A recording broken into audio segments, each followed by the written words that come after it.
Okay, so crimes against a person. Starting with homicide. What is it, 3? I think there's 3 bullets up there. Yeah, 3 basic types. You get justifiable homicide, permitted under law, such as death penalty. We go in, we conduct a lawful execution, take the life of a human being, justifiable. Also, someone who discharges a firearm as a peace officer and takes the life of a human being, and it's found to be a good shoot, it's justifiable. Excusable, those that may involve some fault but not enough for the act to be considered a criminal act. Yes, it happened. And we're not talking it was justified, like self-defense, you had an excuse.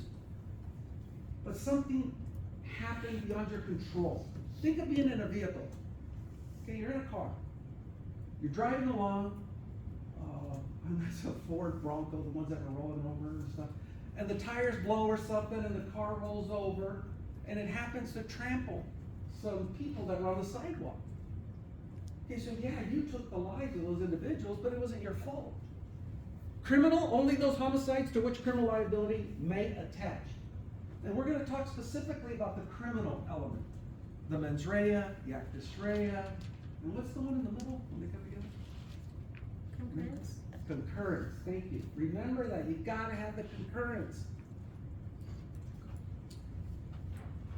Hopefully it'll play, let's see. There's this video about this killer girl, yeah, good. Well, not good that she's a killer, but it's like a cartoon, and it takes you through the different types of homicide. And they do a pretty good job on this one. Homicide, manslaughter, and murder, and more. First, I'll be going over a short story that's 2 minutes, and then I'm going to break down the explanation of what crime did each of the events fall into. One evening, Jason the Jerk was watching the season finale of What Crime Did... Okay. Take a look at the bullets up above. 1st degree, 2nd degree, voluntary, involuntary. We're going to get into these in more detail, but this little video does a good job of explaining the differences. Did each of the events fall into? One evening, Jason the Jerk was watching the season finale of House of Walking Thrones. He then called his friend, Rosie, who he knew had not seen it yet, and gave her the ending of the story. House of the Walking Thrones was Rosie's life, and she began immediately plotting the downfall of Jason. Rosie then purchased a gun and began observing Jason's schedule to see when he left work every morning.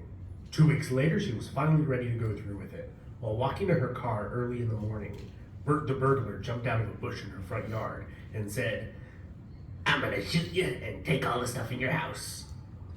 Rosie then pulled out her gun and shot Bert in the head. While leaving her residential neighborhood going 20 miles over the speed limit, she struck the jaywalking Donnie the drunk, killing him instantly. There was slightly more traffic than usual that morning, and Rosie decided she was going to drive on the sidewalk. She reasoned pedestrians would be quick enough to jump out of the way. Archibald, who was walking his pet cat that morning, however, was too deep in thought to notice her car speeding down the sidewalk at 90 miles per hour. Rosie finally arrived at Jason's house, where she waited at the front porch for 20 minutes until he was finally ready to leave to work. He opened the front door, and she had shot him in the head. While looking for a police station to turn herself in, Lenny the linguist was walking her way. Rosie asked him, "Where police station?" He replied, "Oh, you mean where is the police station?" She was not in the mood to have her grammar corrected, and shot him. The police station was finally within sight. Broke Bill, who had recently been paroled, grabbed her arm and said, "Hey lady, give me money for the bus." She was frightened by the large man who had just assaulted her, and I bet you could guess what happened next. Now we will go over what crimes were most likely committed during Rosie's rampage when she killed each of these 6 persons. The first distinction we will make is that of homicide and killing. Homicide is simply an unlawful killing. In the case of Bert the burglar, Rosie lawfully killed a trespasser who was threatening her life. This is not a homicide. Homicide has two major categories: murder and manslaughter, which is typically broken down into two categories: voluntary and involuntary manslaughter. When Rosie ran over Donnie the drunk while speeding, this is a classical example of vehicular manslaughter, which is a type of involuntary manslaughter. Other types of involuntary manslaughter include reckless behavior that results in someone's death and a death resulting from unlawful action. Voluntary manslaughter occurs when the unlawful killing was the result of adequate provocation, as occurred when Broke Bill assaulted Rosie. Provocation is said to be adequate if it would cause a reasonable person to lose self-control.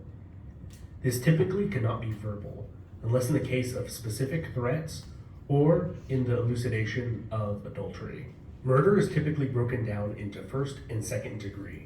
First degree, or premeditated murder, is necessary to be willful, premeditated, and deliberate, as in the case of Jason the Jerk.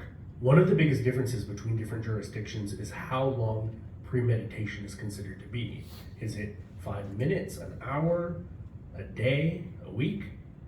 That varies greatly. Second degree murder happens when the defendant has an intent to kill or cause grievous bodily harm that results in death, or knowing that it is likely to kill or cause grievous bodily harm that results in death. The primary difference between second degree murder and voluntary manslaughter is that voluntary manslaughter has adequate provocation. Second degree murder does not, as in the case when Rosie went and shot the man after her grammar was corrected. That is not adequate provocation. Finally, depraved heart murder is an action where the defendant acts with a depraved indifference to human life and where such an act results in a death. This obviously occurred when Rosie was speeding 90 miles per hour down the sidewalk, killing Archibald. And now you know the difference between these 6 types of killings. Let me know in the comments if the law is different where you live, in jurisdiction or country. What'd you think of Rosie? Huh? Crazy has some issues, bro. She's got issues, that girl, but I wouldn't want her as a I friend. think she needs a corrector. But they did a good job with a little humor explaining the differences between first degree, second degree, voluntary, involuntary. So I liked the video. I was fortunate enough I was able to find it and I plugged it in for your review. Okay, questions? Distinction between murder and manslaughter have evolved, as did the justifications and excuses defense. With every court case, when somebody's going to argue either murder or manslaughter, they argue these details that are unique. So much so that sometimes new law, case law, precedent is set, and others rely on it as part of their defense. And we'll leave it at that. Most states follow the Model Penal Code and recognize 3 types of criminal homicide. Manslaughter, which there may be various types. Negligent homicide, which some consider to be a variety of involuntary manslaughter. And murder, of which there may be various degrees. Okay, we could sit here and tear apart each one of these bullets with what ifs. Well, what if this happened and what if that happened? And let me just tell you, it depends on the court. Not only on the elements of the scenario we're discussing, but in the court. Which courtroom? Where's it located? Who's the presiding judge? Who's the jury? There's so many variables, there's no way to possibly predict the outcome of any scenario with any accuracy. Manslaughter, various types, negligent homicide, and murder. Okay, so corpus delicti, body of the crime, does not have to be an actual human body. However, when we're talking about murder, homicide, we in fact are talking about a body. Corpus delicti of a criminal homicide consists of 2 things. Must be a human being. The death of a human being. And the fact that the death was caused by the criminal act or an agent, someone acting on behalf of another person. So either you directly caused the loss of life, or you had someone else act on your behalf, and they took that life. Let's take a minute here. We're talking about a human being. So we know what a human being is, correct? Any questions about a human being? A person, a living human being. Here's where the waters get muddy. We know what a human being is. What's life? When does life start? When does life end? When does it terminate? That's actually argued till we're blue in the face. So let's start at the beginning. When do we acknowledge life? Give me something. What do you got? When you hear a heartbeat. When you hear a heartbeat. Brain activity. Brain activity. Anybody else think? So let me say then, when does that start? A heartbeat or brain activity? When does it start? In the womb. At about 4 months? If you look it up, you got your computers up. When does life start in a fetus? You gotta find it's a lot earlier. I looked it up once and I was startled. Yeah, it really is. It starts, but again, we could argue this till we're blue in the face. But let's say 4 weeks to 4 months. So let's cut it in the middle, say about 2 months. Okay? 2 months, a fetus. There's brain activity, and you can hear a heartbeat. Yet, you know what I'm gonna tell you? Abortion's legal. Well, now with medical reasoning and what have you, it used to be before Roe and Wade got rescinded, you can go down to an abortion clinic. It's bad time right now. And I don't want to get into the discussion of abortion, that it's bad or it's good or you have your reasons. Let's just stick with the fact we're talking about a life. We've agreed that life starts at about 2 months. First trimester. But yet, if it's inconvenient, just a bad time in my life. I'm not sure I love the dad. It's going to interfere with my career goals. So I'm going to go have an abortion. Isn't that murder? By definition, guys. I'm not arguing, well, that's the woman's choice and all that. I don't want to go there because that gets deep. Okay? I just want to talk about by definition. Isn't that murder? The taking of a human life. If life begins when there's a heartbeat, when there's brain activity. Now let's go to the end and then I'll come back to you. When does life end? When your heart stops beating. And there's another one. No brain. When everything goes blind. Brain dead? There's exactly. There's no longer a heartbeat and there's no brain activity. That's legally the definition of death. The body can still function plugged into machines and things, but legally again, by definition, that's death. So if life begins when there's heartbeat, brain activity, and it ends when there's no longer a heartbeat or brain activity. I'm not gonna lie, I kind of forgot. You had something in the moment that made you lay it up. Yeah. Okay, sorry about that. I'll try to get to you sooner next time. Yeah. Kind of related, but I remember one time my heart stopped beating. If someone were to like shoot me in that time, would it be illegal or not? No. Just making sure. Yeah, no. So people be lining up to shoot you in that case, yes. We don't want that, man. We don't want to be taking advantage. No, but you can resuscitate someone, bring them back, obviously. With CPR and the pads are all done. Keep that in mind when life begins and when life ends. Because that plays a huge role in the definition of a homicide, the legal taking of a life, or criminal homicide. To have a successful prosecution on a charge of criminal homicide, the state must establish the corpus delicti of the crime of homicide. There was a body, somebody lost their life. They must establish the cause of death and show that death was caused by the criminal act of whoever it is you're accusing. Break it down, there's 3 elements they're talking about here. There must be a body, corpus delicti. They must establish cause of death. That's where the coroner is so instrumental. And that the cause of death, the reason this person died, was because someone did this to this person. And hopefully we got the right someone. Okay, we have the right person, the right accused. You can look at that as three elements. The alive requirement has been modified in some states where the killing of a fetus, homicide. It's homicide. Again, I'm not trying to argue your beliefs when it comes to abortion. That's not what this is about. This is just criminal law, legal definitions. And that's what we're talking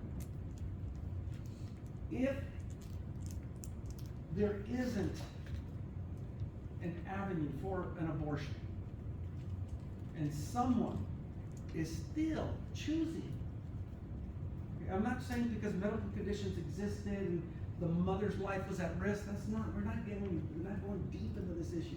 We're just saying somebody made a choice at 3 months, first trimester, to end that fetus's life. By law, by definition, they could be charged with a crime. Doesn't mean they have to be charged. It's just at the DA's discretion whether or not they choose to charge. And that does vary depending on the county's politics. Go to San Francisco, a very liberal San Francisco County. The whole Bay Area, very, very liberal area. I think you can abort a child till their second birthday there. Yeah, something ridiculous. Okay. Kings County, where I came from before this, extremely conservative.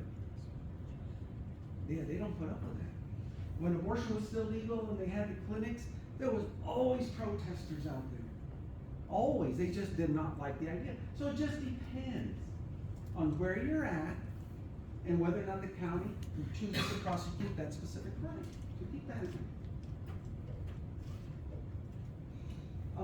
By 1996, following California, 13 states had amended the wording of their homicide statutes to include a viable fetus under the notion of a living human being.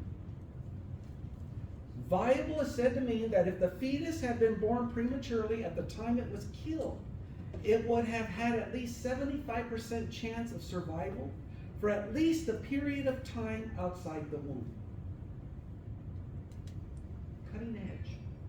This was 1996. A lot of this has changed now. 75%.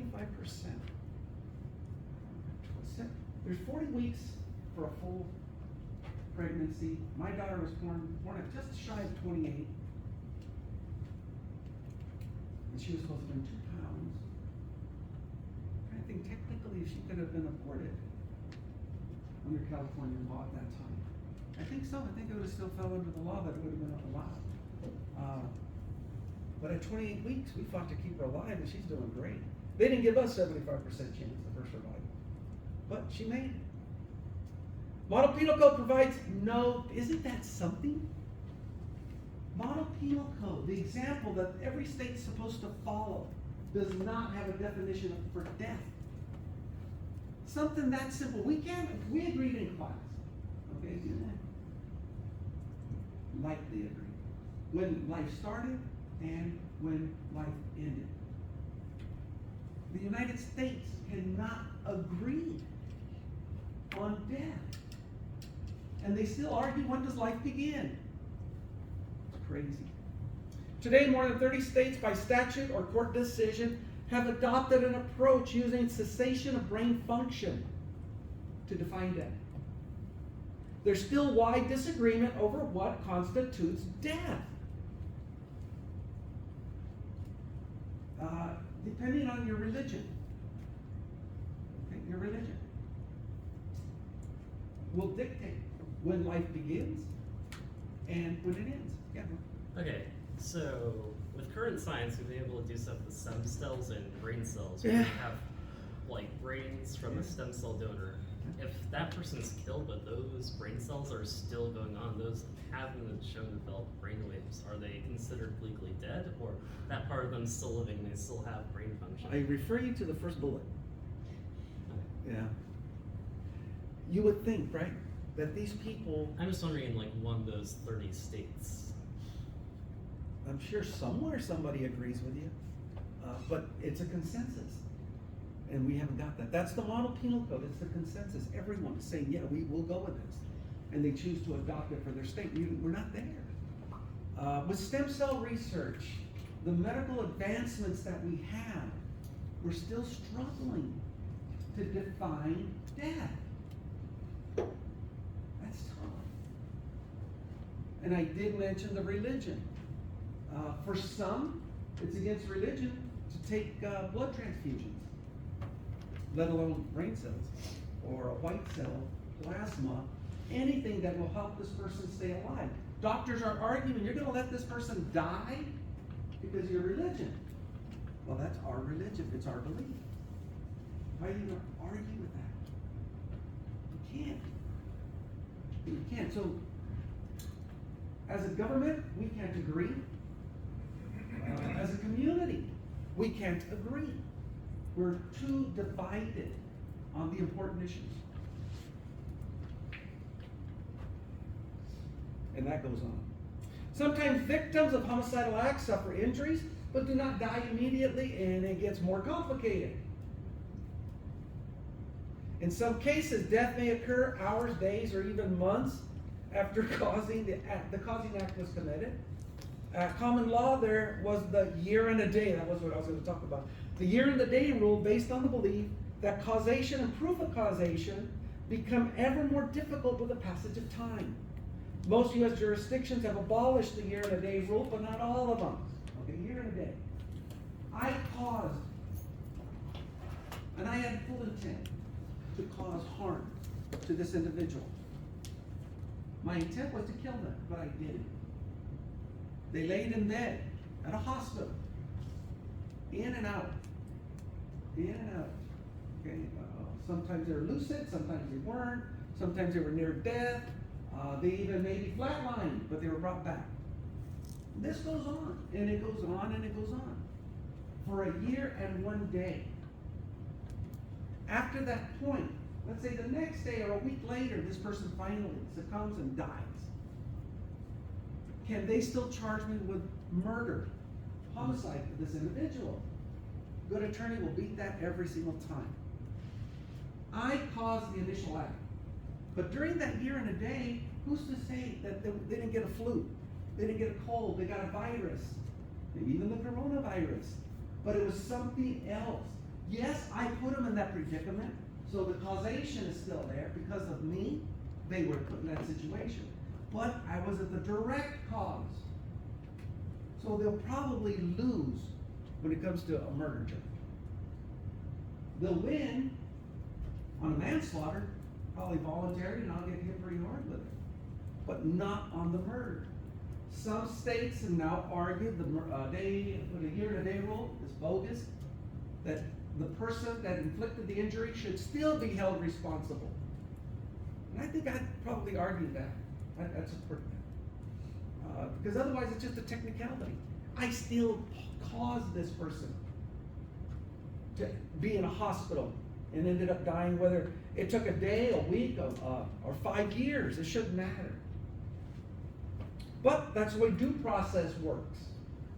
Okay, due process. Yeah. Can't you say, I remember, I think last week you said, if it wasn't for that cause, you wouldn't be in that situation. Exactly. Can they use that in this situation? Like, if you didn't hurt him, he wouldn't have died? Exactly, yes.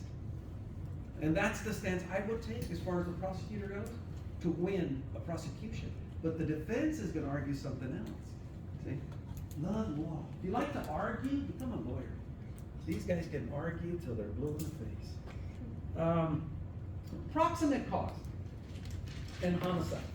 For the criminal liability to accrue in a criminal homicide, the cause of death must not be so remote as to fail to constitute natural, probably consequences of the defendant's act. Okay, the person's death must be the proximate result of a human being, the human act. Death must be a natural, probable consequence of the act in question.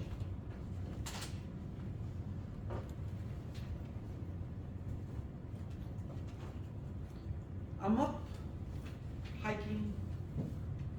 I'm up on a plateau out here in these mountains, as he says. And there's a ravine down there. There's an old shack. You try to picture that old shack. Me and my buddy have had a couple beers. There's this big boulder that we've always seen, just right at the precipice. Looks like just nudge it, it is gonna fall. And so we're going back and forth. I bet we can't push this boulder and knock over that shack. That's all we wanna do, knock over a boulder. Guys do stupid things. That should be a law, guys do stupid things. So we push the boulder. There, we're gonna come rumbling down. Wipes out the shack. Yay, we got the shack. We go check out our damages. Turns out there was a homeless person in there. We're all old, right? We're done. That would be a proximate cause. We never intended to take a life. But because of our actions, it did. Ignorance. And because of our actions, it's gonna probably be more of an involuntary manslaughter, is what we're gonna be looking at. Nowhere near that Rosie, well, her name was Rosie, right? The killer girl? And the guy that blew the ending of the story, what was his name? Ted? Tom? Anybody remember? Didn't even matter. She went in, shot him right in the head, killed him, because she wanted to, right? That was, there was no question over her intent. The guy on the sidewalk, why is that murder? Why is that a homicide? She didn't intend to kill him. But here's where we go. What do you get? Is it because she still had killing intent, so it transferred over to him? Close. Yeah, very close. Remember the reasonable person? That fictitious person? If someone is driving a vehicle down a sidewalk where pedestrians are at 90 miles an hour, what do you think the outcome's gonna be? And what? Kill him. Would everybody agree, or who disagrees with that comment? 90 miles an hour down a sidewalk where there's people walking. Would anyone argue that the outcome would be anything less than somebody's gonna die? I think it would. That's what she thought. Maybe at 20 miles an hour they'd have a chance, but at 90? I don't know. Okay, so that's where the court felt that's not manslaughter, even involuntary, that's a calculated murder. Okay, whether she thought it was or not, this reasonable person did. And then, of course, the rest of those acts. Proximate cause was not the actual intent or the outcome, but it happened. Where concurring causes contribute to a victim's death, an accused may be held criminally liable by reason of conduct that directly contributes to the fatal result. Concurring causes contributed to the victim's death. Because I did this and I did that resulted in the death of a human being. I got in a vehicle. I chose to drive 90 miles an hour. I went on a sidewalk where pedestrians are at. The outcome is somebody gonna die. That's what they're saying. An accused cannot be found guilty of criminal homicide when death is brought about by grossly erroneous medical or surgical treatment rather than by the wound inflicted by the accused. And this has happened. Person gets shot in the arm. Bam. I'm not going to kill you, but you're going to know I was here. My intent was to cause you harm, but I don't want to kill you, so I'm going to shoot you in the arm. You're taken to the hospital. I'm arrested. He's fine. Actually, he even said, that's cool. Forgive him. I had to come. I was speaking with his wife, whatever. So he goes to the hospital. The doctors that are performing the surgery aren't the best docs. They graduated real low. They actually had to average out their grades to get them to pass. And they're high as a kite. They've been drinking. Hitting the Mary Jane, whatever it's called. High as a kite. So they go in. His buddy, the anesthesiologist, puts my friend who I shot, puts him under. The idiot, drunken doctor goes to make the incision, but hits the artery in his neck. He's bleeding out. The anesthesiologist is trying to help and puts him so deep that he kills him too. They both together, but it was by mistake. It was an error. So should I be charged with murder? And that's really the question. I'm the one that put him in the hospital. Should I be charged with murder? Does that fall under proximate cause? Think about that. No, not in this case. Yeah, no, no. Right, it was a mistake. It was something that was out of my control. Out of my friend's control. Yeah. Would it be like the but-for rule? Yeah, exactly. Yeah, that but for. But see, you can argue both ways in this one, Joe. But for me shooting him, he wouldn't even been there. Yeah, that's one. But for these guys being high as a kite, being a terrible surgeon, and his anesthesiologist, they're the ones. See, this is where the coroner comes into play. Because when they examine the body, they're going to determine cause of death. And it wasn't the gunshot wound to the shoulder. Could have been the laceration where he bled out, or it could have been because of all the medication. Don't know. But it wasn't my fault. Okay, everybody get that one? Yeah. Elements of a crime of murder. I kind of went through it the first, a few slides ago. But here they are. Elements of a crime. If any of these are missing, it's not a murder. Unlawful killing of a human being, malice, and a fourth one. That's the intent. Most states, there's only two categories, first and second. Some have a third, some even have a fourth degree, but we're not going to talk about it to all. First and second. Basically, they're three murder. It's actually just manslaughter. Yes, that's what some states argue. Once you start getting to the third and the fourth, well, really that's manslaughter and involuntary. So. But just let's focus on the first and the second. The elements. Unlawful killing of a human being, malice, and a forethought. A forethought. There was some thought put into what I was going to do before I actually did it. First degree, any willful, deliberate, and premeditated unlawful killing. Premeditated, unlawful. Willful, deliberate. These are all words used to define the intent.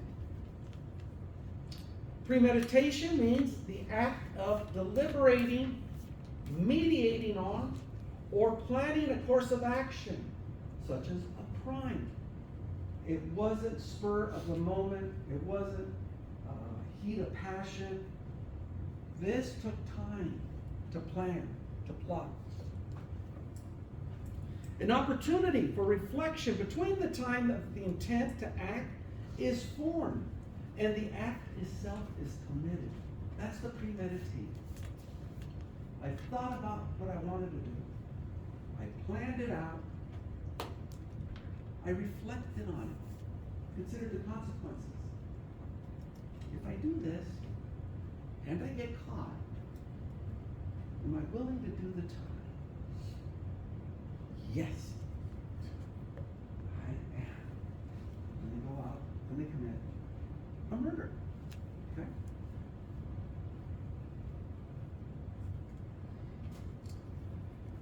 Murder is clearly first degree when it is committed by poisoning, by lying in wait, or when it involves torture.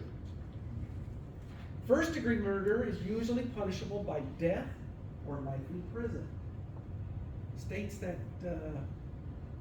recognize and have a death penalty or life in prison. Committed by poisoning, by lying in wait, torture. First degree. Any questions about these bullets here? Pretty clear stuff, right? First degree, punishable by death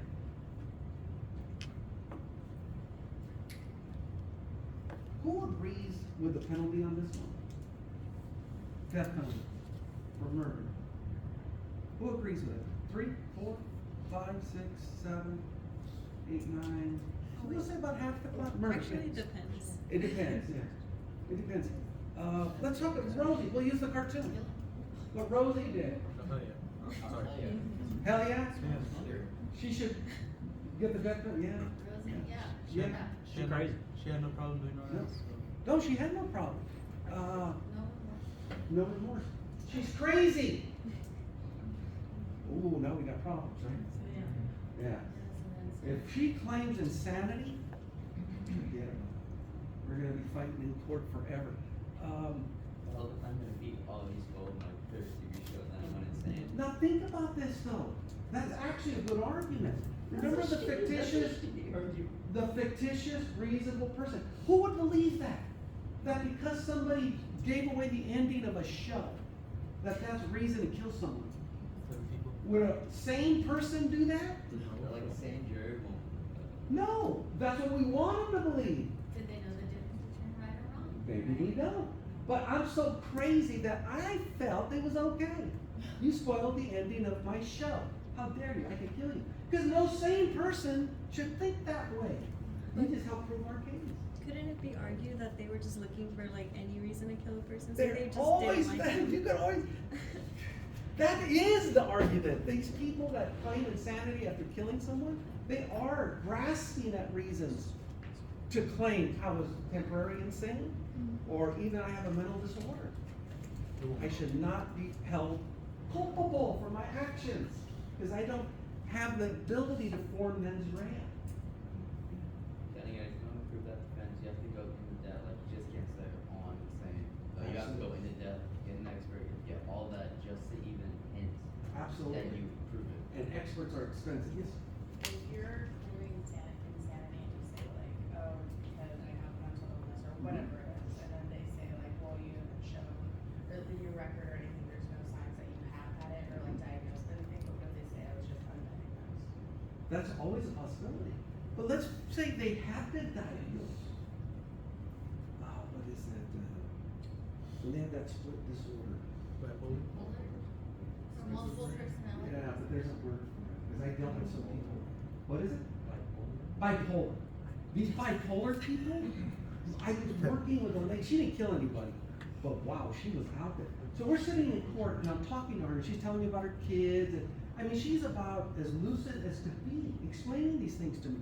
So I told the attorney what was going on and in chambers with the judge and I explained what this lady had told me. So I said, well, why don't you go visit her? Go to the house, check out the kids, look at the living environment and get us a report because we were going back to court in the morning. I said, yeah, I'll go. So I took off and it's, like say this is where the court is. She lived like in Hemet. It wasn't that far away. So I find her house. And as soon as I got there, I said, something's wrong. I mean, everything looked wrong. So yeah, I have my gun with me that day. So I'm watching, I'm approaching, I'm looking, then I hear kids. And I hear screaming. I said, okay, somebody's home. I get to the door, I start knocking, and then I hear an adult screaming at the top of their lungs. Who in the effing and oh, son of a bitch, right? She didn't know I was coming. So I knock on the door and I keep knocking. The more I knock, the more pissed she got. Finally, she throws the door open and then just chewed my ass out like she had never met me. And we just had a conversation. I had to remind her who I was. When was the last time I spoke to her? Yeah, we had her committed. I wrote up my report, talked to the judge. Huh? True story. What was she doing? This is a true story. Yeah. Oh. Oh, hell yes. Yeah, her kids went to CPS. Yeah, no, she was responsible, I think, for 3 or 4 kids in that condition. I said, oh, hell no. So that was scary. I didn't have to shoot anybody, but damn. That was close. Oh, I got a lot closer than that. And I didn't have my gun with me. I was in Corcoran. You know, everybody heard of Corcoran? No, Corcoran State Prison where the shoe unit is. One of the hardest poor prisons we have in the state. I was doing a case. That was in Texas.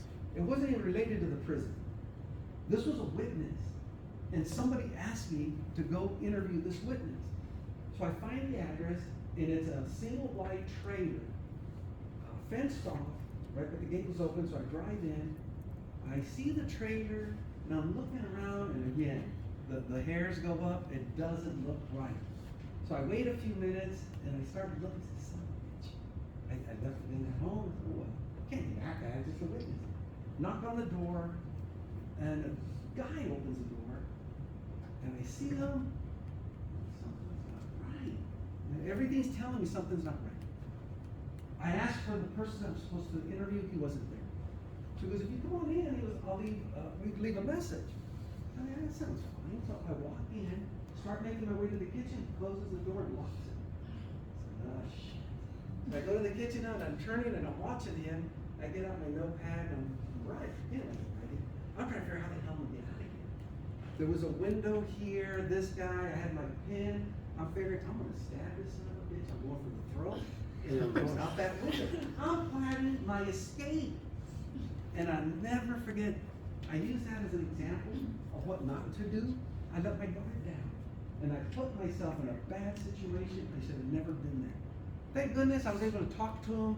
And he keep talking to people. I approached him and I tried to manipulate him to move. And I got him to turn and I opened the door. Opened it. Once it was open, I started walking backwards. I kept my eye on him the whole time. I just felt this guy's gonna do something. Never gave him a chance. But it was scary. That one scared the crap out of me. And I've been in pretty bad situations, but that one got me. Okay, so first degree murder, punishable by death or life in prison. I do not like the death penalty. I think it's ridiculous. Okay? I support it, but not the way any state uses it. Number one cause of death for inmates sentenced to death is natural causes. They sit there, it takes, I think, 15, 16 years to get out their initial appeal. By the time someone actually receives their date for execution, it's 20 plus years into the sentence.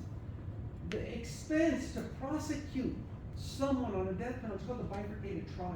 There's actually 2 trials. It's so ridiculously expensive. It just doesn't. It's just not worth it. That's the bottom line. It's just not worth it. If we would expedite the death penalty, yeah. I always said, I'll go back out of retirement, volunteer. You don't even have to pay me. I'll help you. One a day. Huh? Was that? Expect, hurry it up. Sorry. Yeah, rush it, put delay. Get rid of all the delays. Let's do it now. Sort of like a lottery. Anyone on death row gets a little ball, they put it in a little thing. If their ball comes out, today's not your lucky day. Go on down. Boom, next. Let's see who the next one is. That would be cool. In states with, yeah. Do you think we should bring back the guillotine or whatever it's called? We never had to be. We should bring it back, like. France, we'll laugh at it, but that's actually one of the most humane methods of execution. The guillotine, yeah. It's more humane than current lethal injection system now, I guess, so that. Well, if a lethal injection messes up, yeah, that could be pretty brutal. The gas chamber, I did one with gas chamber, one by lethal injection. The gas chamber, yes, they do suffer. They do so. They sit there and they pop in their veins. They foam at the mouth. They're going through a lot, and that puts a smile on my face. What? For the crap this person did, Oh. yeah, he had that coming. And he's actually a pretty good guy. I got to know him. He wasn't a bad guy. But the idiot that did the lethal injection, now he deserved the gas. Yeah, he deserved the gas. Received the first, actually it's 3. They put the saline just to clear the lines and everything. Then they put the numbing and to sedate, kind of make them calm and relax. Then the lethal injection. There's 3 ones. Pretty cool. Doctors do it. You just have to be there. It was pretty cool. If anyone has ever had to put a loved one down, their pets, right? You put the pets down. My God, that's the hardest thing to do. They don't suffer. You're doing it out of love for this creature. These animals don't deserve that. That's my opinion, guys. Malice is a legal term. Intentional. You gotta know these terms. Malice aforethought. Historical term connotes malicious design to kill or injure. The term malice aforethought has undergone many interpretations, changes. The modern context, the term can be understood as the intention to kill, actual or implied, under circumstances which do not constitute an excuse or justification or mitigate the offense to manslaughter. A forethought. I planned. My intent was clear. Cannot be misinterpreted. The outcome was the taking of a life, regardless of who you are. Anyone would believe it. That reasonable, fictitious person in the sky has no problem believing that my intent was to cause the harm, the outcome. That's malice and a forethought. Questions on this one? There's a case there, People versus Marin. And that just, if anybody's ever curious to look these up, helps define. The court defines malice and forethought. Yeah, I'm going to stop here to leave Spivaki the rest of the presentation. If you have questions, concerns, you can still contact me.